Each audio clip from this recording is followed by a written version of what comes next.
Hi, this is Evan Neerman, founder and CEO of crisis communications firm Red Banyan. The topic that we're taking on today, once again, cancel culture. Now, why, you might be asking yourself, does Red Banyan continue to talk about cancel culture? Well, the answer is it's not going away anytime soon. In fact, it's becoming more and more pervasive. In fact, over the last several days, we've heard from companies, large, small, and in between, who are seeking our guidance and our assistance because the online mobs are coming for their heads. But what I'd like to talk about, we've talked about the consequences of cancel culture. We've talked about how to get ahead of it. We've even talked about what you can do to prevent it in the first place, or what you can do if you find yourselves in the throes of a crisis. I actually want to spend a few minutes talking about the origins of cancel culture, because it's something that is pervasive now and we're hearing about it every day. But I have a theory, and that theory is that cancel culture was actually born out of politics. That's my belief, and that's the topic that I unpack in an op-ed that was published over the weekend in The Hill, which is a publication in Washington, D.C. that focuses mostly on politics and policy and a range of other issues impacting government and business. The reason that I posit that cancel culture emerged from politics is, look at the actions. Cancel culture is all about targeting an individual, making a determination that that person is no longer fit to serve, either fit to serve as an artist, as a singer, as a writer, as an author, you name it.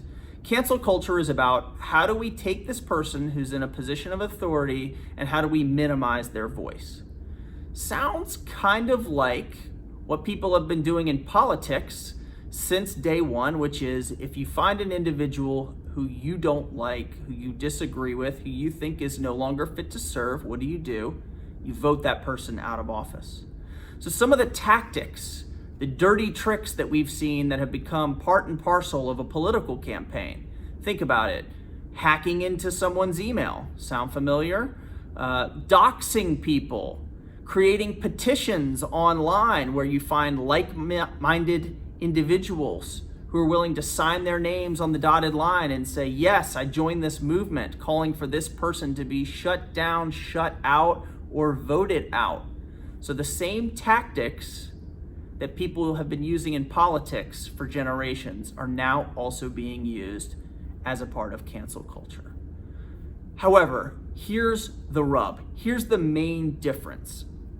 If an individual decides that he or she is going to become a politician, a civil servant, a public servant, it is a choice that he or she makes, that they are going to go to the public, put themselves out there for review, for assessment, and put their fate into the hands of the voters, who will ultimately decide, does this person get voted in? Does he or she get elected? And once elected, does this person continue to serve, or is he or she voted out of office at the next time of transition?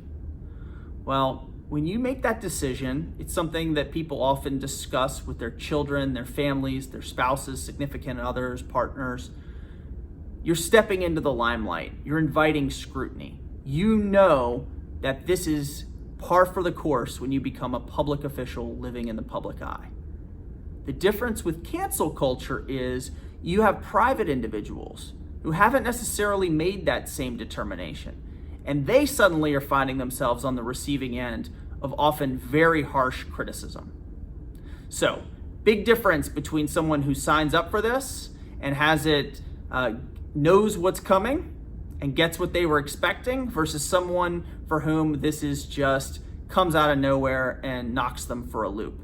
Now, the difference also is political campaigns, because they know this is coming, they're often prepared for it. They have Democratic, Republican pollsters who are working for them. They have campaign consultants who are assisting them. They have spokespersons and surrogates, and they have donors. And because they have donors, that means they have cash in their coffers that they can use so that they can push back against these attacks. Whereas most average men and women who are finding themselves in a cancel culture PR crisis don't necessarily have access to those same resources. So anyway, love to hear your thoughts on this. Disagree with me? Great. I'd love to hear it. Put some notes in the comments below. Agree with me? Think I'm dead on? Okay, I'd like to hear from you too. Welcome a debate. Welcome expression and exploration of this topic. And in the meantime, if you or someone you know is facing the impact of cancel culture, if you're finding yourself on the receiving end of cancel culture, or you're concerned that you could potentially be, or you want to get ahead of it, feel free to reach out to Red Banyan anytime. That's why we're here, to help organizations navigate challenging times and ultimately press the truth. Thanks for joining in. Great to talk with you, and I look forward to continuing to explore this topic with you.